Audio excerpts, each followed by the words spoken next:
Welcome to Sketchbook Legends. I'm your artist, Paul Hostetler. Today we're drawing the characters from N.K. Jemisin's novel, The City We Became. Drawing characters from a book as opposed to a comic or a video game is a little bit different because while the author probably has an idea in their mind as to what the characters in their story look like, they only have words to describe them. So it's up to us, each and every one of us, to decide what these characters look like in our mind's eye. And if we happen to have any sort of creative talent, maybe we can draw a picture of what we think they look like, which is what I'm doing here.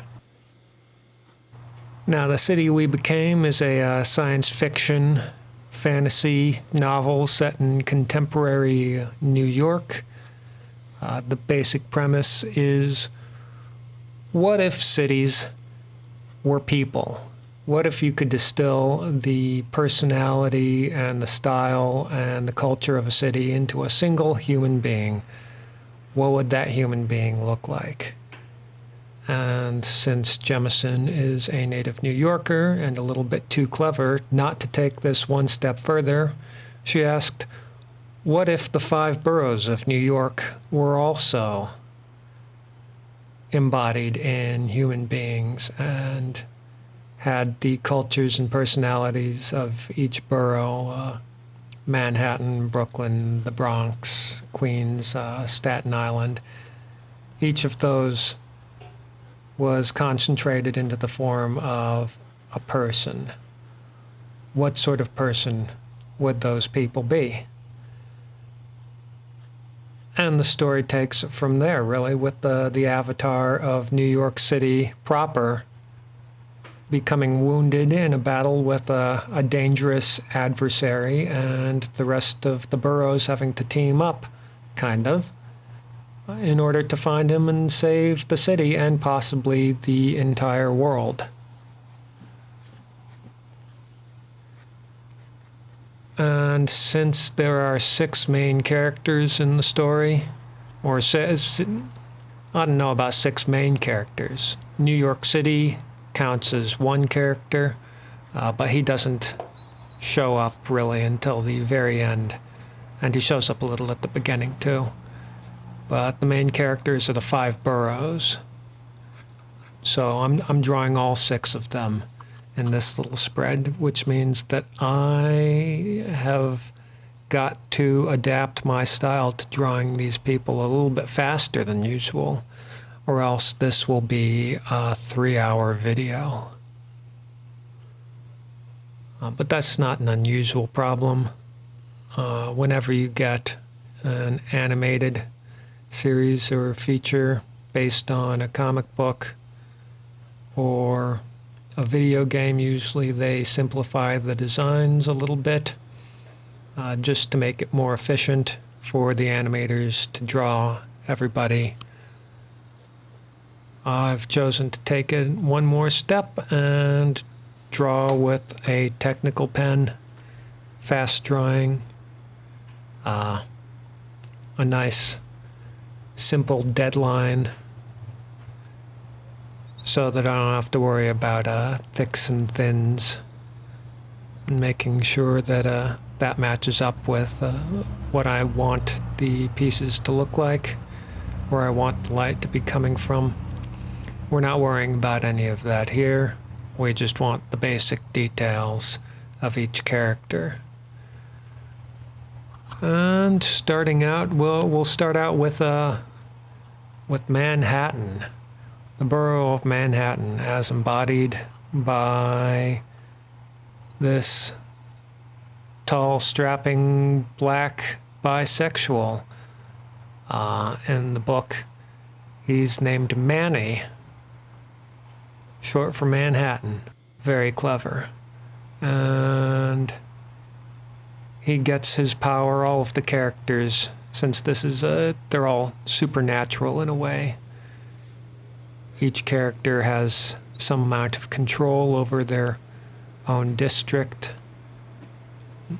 their own neighborhood, but they also command the elements of what embodies the culture of any specific borough. Manny is powered by money and spectacle.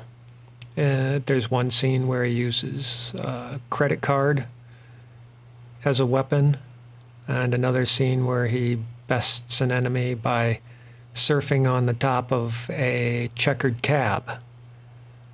And, spoilers, if you haven't read this book and you plan to, maybe read it and then watch this video, because I don't know that I can yell out spoilers every single time I say something that I know happens that you don't know happens. But near the end of the book, Manny transforms himself into King Kong. And we'll get to the enemy of New York eventually. You can see I've got the important detail of his pockets being stuffed with cash. And now it's on to the main avatar of New York, who is a queer black homeless man, young man, a graffiti artist, a hustler. You see him at the beginning of the book as the city is being born, as New York finally has enough culture within itself to sustain a living person. You see him drawing graffiti all over the city that are breathing holes to help the city rise and give life to itself. I've drawn him here with a little mini dreads. And I think I'm going to give him a little spray can just to cover the artist thing. I'm giving each character a token. Manny's got his cash-stuffed pockets. NYC is going to have his spray can. And each of the characters is going to have their little thing that symbolizes what they're all about.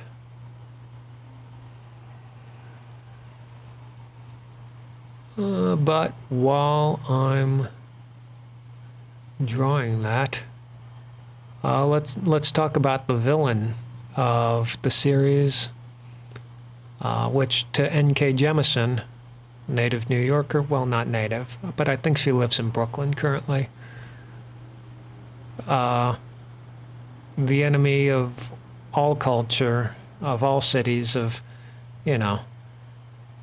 the idea of individuality, of having something specific to a location. All of that is threatened by the specter of gentrification and of, the sort of corporate focus testing 4-quadrant appeal that creates things like Starbucks cafes, Kavas, McDonald's, the M&M store, Hard Rock Cafe. These things have a personality in themselves, but it's not much of one. And every city you go to that has a Hard Rock Cafe or a Starbucks is going to be the same as the Starbucks or the Hard Rock Cafe in a completely different city or a town or overseas, wherever it is. It doesn't add to the place. Whereas something like Sal's Pizzeria, it's owned by locals. It's only available in New York City. It adds to the atmosphere of New York City, and it's what makes a certain place special, as opposed to just like everywhere else. Within Jemisin's fictional universe, there are cities that don't have avatars, simply because they've never developed enough of a singular personality to differentiate them from any other stack of skyscrapers. You could argue about which cities these are. I'd say, I don't know, places like Springfield or Fresno or Albany.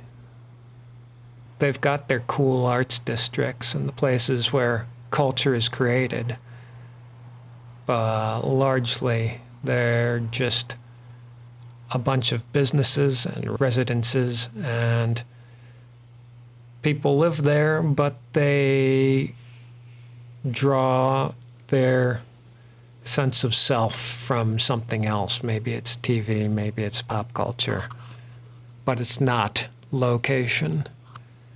Nobody from Arlington thinks of themselves as an Arlingtoner. That's just where they live. Next on the docket is Brooklyn, which, I guess she had an easy time of that because Brooklyn's human name is Brooklyn Thomason. Previously known as MC Free, Jemisin decided that Brooklyn, as befitting the history, or at least the recent history of the borough, would be an ex-rapper who eventually matured out of the role and became a city councilwoman. In the sequel to The City We Became, Brooklyn announces her bid for mayor of New York City. Just like Manny is powered by money and New York City is powered by art, Brooklyn is powered by her music, specifically the music that she herself helped create back in the 80s and 90s. She carries around her little Walkman and her speakers. I don't know if it was intended, but I chose to portray Brooklyn as looking just a little bit like Jemisin herself. If the author blurb on the back of the books is anything to go by, I think she lives in Brooklyn. I can't be sure. I don't have any of the books in front of me right now. Back to gentrification and all of that. In order to make, the story interesting, turns out gentrification also gets its own magical avatar, as seen in the Woman in White, a spooky, pale-looking woman who also happens to represent racism and bigotry in all forms. Generally, the idea, I think, is that gentrification and racism and all of these things are sort of emanations of one singular idea, that there's a correct one way to be and to live, and that everything else is an aberration that needs to be corrected rather than what makes life special in the first place. We have the Woman in White coming from her own city, the city of there's no real pronunciation for that, but it's the city that H.P. Lovecraft decided his big monster Cthulhu lives in his short story, The Call of Cthulhu. Is a city where, the math and the proportions of the buildings don't make sense really. No one actually lives there. It's just a place where monsters and dead things sleep. And she's concerned mostly with taking over New York and making sure that it, along with dozens of other cities that never get to be alive, with making sure that that never happens and that New York City is exactly like everywhere else. Business district, residences, enough grocery stores to keep people alive. The end. And that brings us to the Bronx, who goes by, in the novel, the Bronx becomes a woman named Bronca Siwanoi, or Siwanoi. I'm not sure. Jemisin made her a lesbian Lenape woman, Lenape being a term for the Delaware Indian people that ranged all the way up and down the mid-Atlantic coast, but they don't really anymore. I think there are a few reservations of Delaware's out west, but this is outside of the purview of my knowledge. But the Bronx used to be a real rough and tumble neighborhood back in the 70s and 80s when I think my dad lived there. Now it's friendlier. It's sort of more of an artsy place. Probably some of the cheaper rent in the city. In the novel, Bronca is the head of the Bronx Art Center, the director of the Bronx Art Center, which is a real place. And her talisman is her steel-toed boots, which she used as weapons back during the Stonewall riots and against sexual harassers. As the oldest member of the boroughs, and I'm not sure if the Bronx is actually the oldest borough in New York, the oldest neighborhood. I'm not sure on the history of that, but given how much research Jemisin did on her own through this novel, I wouldn't be surprised if, that was snuck in as just a nice correlation. One of the bits about the city we became, the premise of what if a city was a person, is that you can immediately start wondering, what if London was a person? What if New Orleans was a person? What if Richmond, Virginia, or Albany, or Peoria was a person? What sort of traits would those people have? And the fun part about this game is that no one is entirely correct, because cities are made up of thousands, if not millions, of people. Each one of them brings their own thing. Each group of people brings their own thing. So all cities are going to be sort of a mishmash. It's hard to tell anybody that their idea of what New York is supposed to be is wrong. Jemisin decided to populate her city with characters who are pretty much exclusively either LGBT or people of color. I think that was a reasonable choice. I think that these people are often the ones who are the bedrock of the city. I live in Washington, D.C. You think of Washington, D.C. first and foremost as, politicians, a bunch of people in suits walking around marble halls.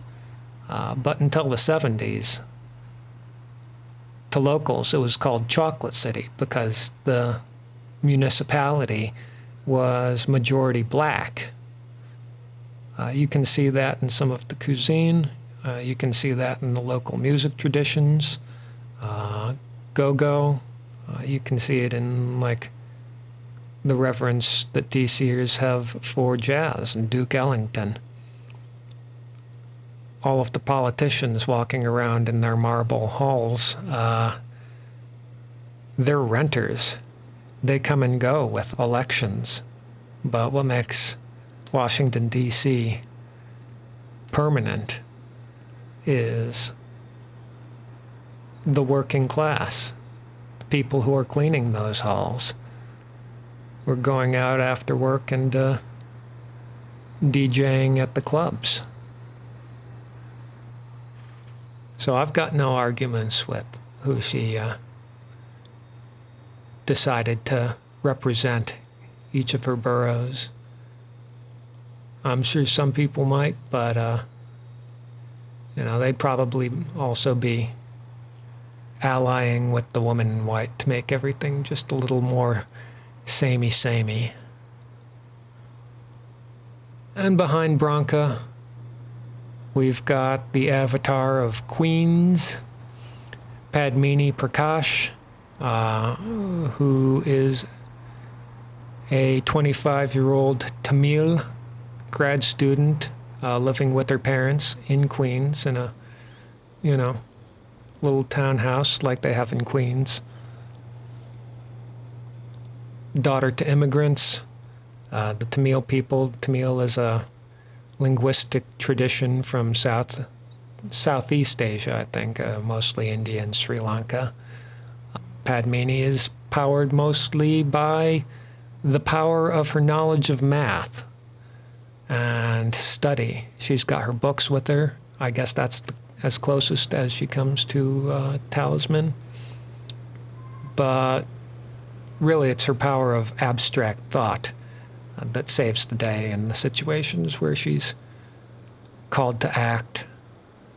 At one point, she teleports herself out of New York entirely and tries to visit other cities, including the one city that no longer exists. She becomes a tourist of Atlantis, the mythical city from Homer. And, the idea that cities need tourism, I think, is given a little bit of a nod in that, because enjoyment of the dead city of Atlantis proves pivotal at one moment in the sequel.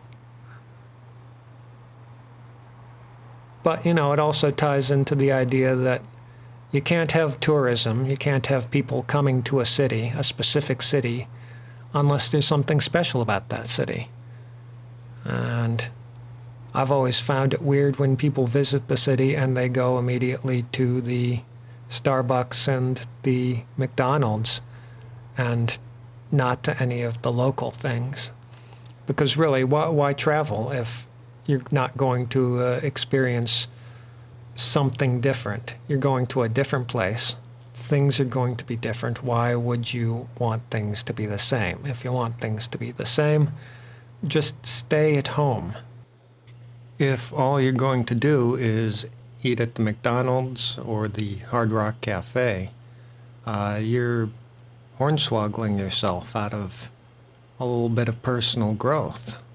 Complexity is what makes things interesting, diversity.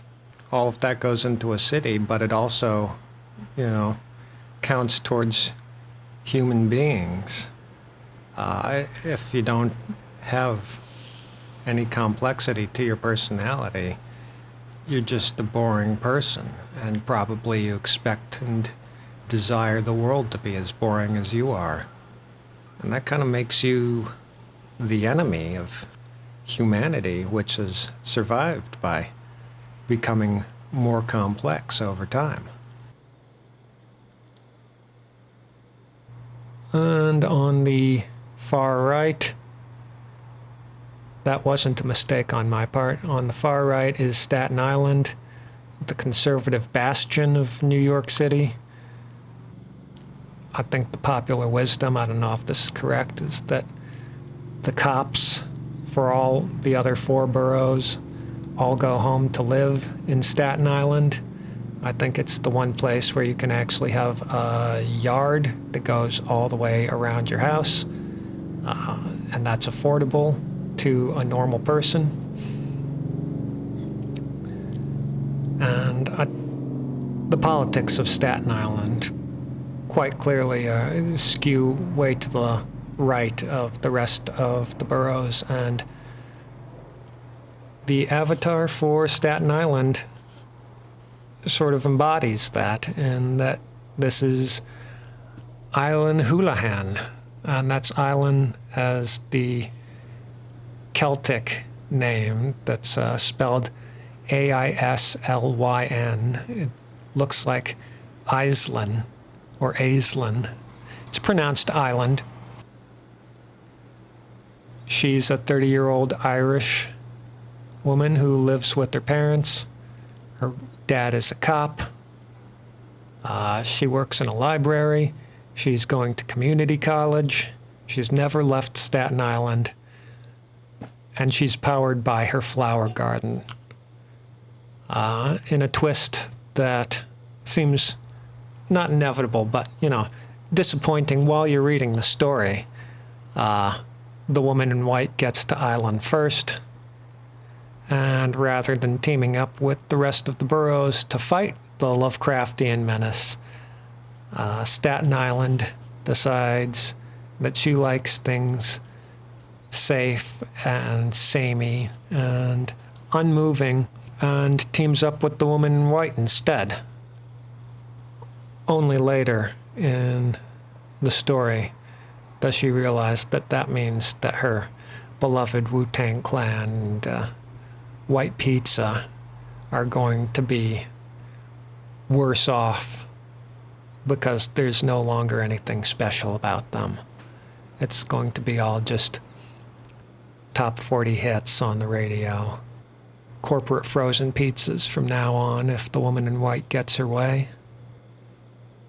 She never quite joins the group. She adds her power to the power of New York, but then she runs straight back to Staten Island as soon as she can. So Staten Island, Jemisin has decided, has promise. Staten Island has got things to say, but, you can't expect too much from them. They're going to be who they are. Really, if you're not allowed to be who you are, then what's the point of being anybody at all? And really, if you can't have anything that makes you special, makes you an individual, then why bother, trying to be a person at all?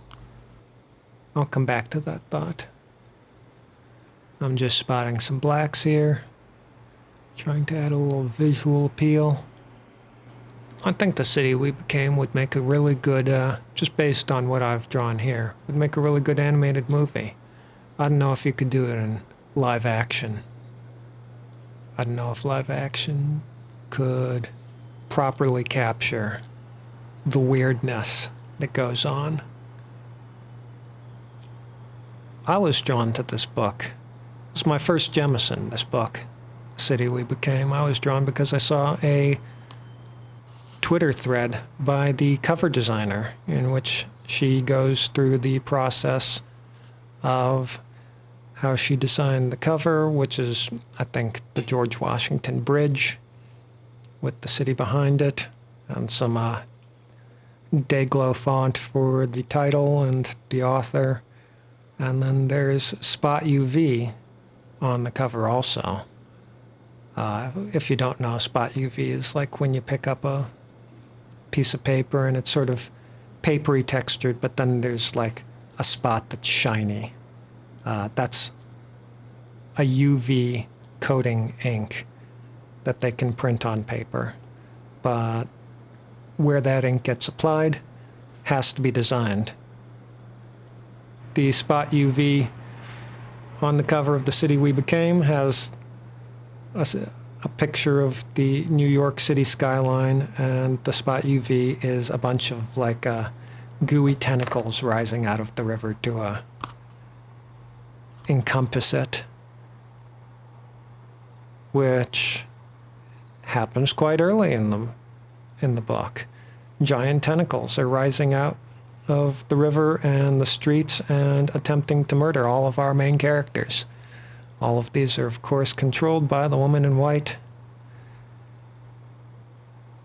You know, after reading that book, I went out and I read all the rest of Jemisin's books. There's the Broken Earth trilogy. I read that next. Very good, very dense in a sort of hard fantasy sort of way. You have to go in knowing nothing, and then she takes you through how the entire universe of the story works, piece by piece. I enjoy that kind of storytelling. My wife, not so much. Same with the, oh Lord, I forget the name of it. Hold on.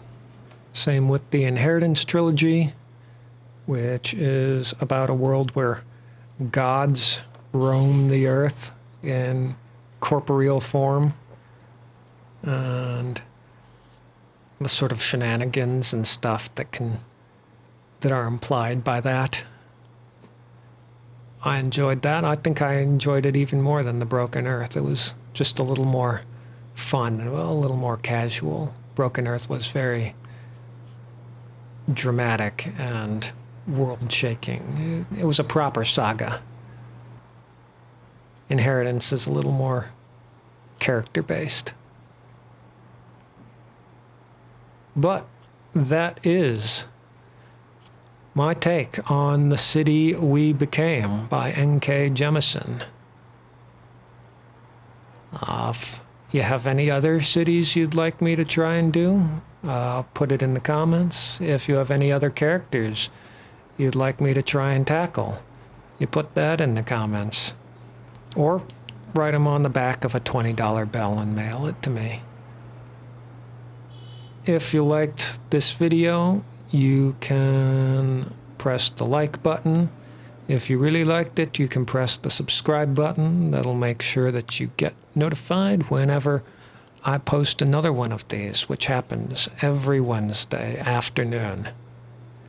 You can find me elsewhere on the internet, on Patreon, on Blue Sky, on Ko-Fi, at phostetlerart. That's my handle on all of those services. You can find my personal website at phostetler.com. And that's all for today. Till next time, stay sketching, stay legendary, and I'll see you later.